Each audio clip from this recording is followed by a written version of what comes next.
বাংলাদেশের আকাশে আমরা দেখতে পাচ্ছি একটি শকুনের আগমন হয়েছে। শকুনের এই শকুন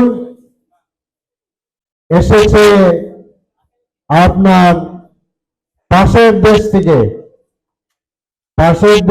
শকুন এসেছে, তারা আবার আমাদের মানচিত্রকে খামছে ধরতে চাচ্ছে। আজকে তাই আমরা আগামীকালই আপনারা দেখতে পারবেন আমাদের সিদ্ধান্ত হয়েছে বিভিন্ন বিষয়ে।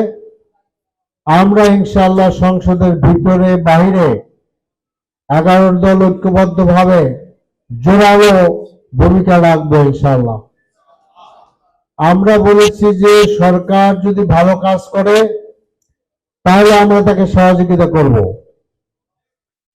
আর যদি জনগণের স্বার্থের বিরুদ্ধে কোনো কাজ করে তাহলে আমরা সরকারি দলকে স্মরণ করিয়ে দিব, তাদেরকে আপনার লোকমা দিব।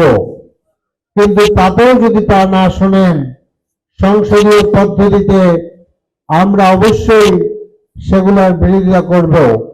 কিন্তু তারপরও যদি না হয়, প্রয়োজনে আমরা পুনরায় রাস্তায় নামবো ইনশাআল্লাহ। কারণ এই যে জাতীয় সংসদ এবং আজকে প্রধানমন্ত্রী তারেক রহমানের বাংলাদেশের আগমন, এর একটি মাত্র কারণ হল জুলাই আন্দোলন। জুলাই আন্দোলন যদি না হতো তাহলে তারেক রহমান সাহেব তিনি বাংলাদেশে আসতে পারতেন না।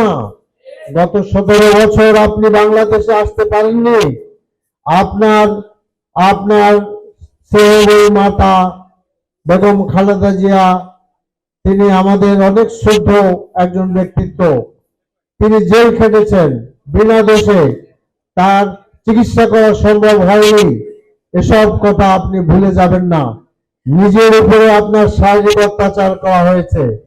কাজে ক্ষমতার লোভে, ক্ষমতার প্রয়োজনে আজকে জুলাইকে যদি আপনি অস্বীকার করেন তাহলে আপনার অস্তিত্বকে অস্বীকার করা হবে। বাংলাদেশ আজকে এই অবস্থায় আসতে কখনোই পারত না যদি 36 জুলাই আন্দোলন না হতো।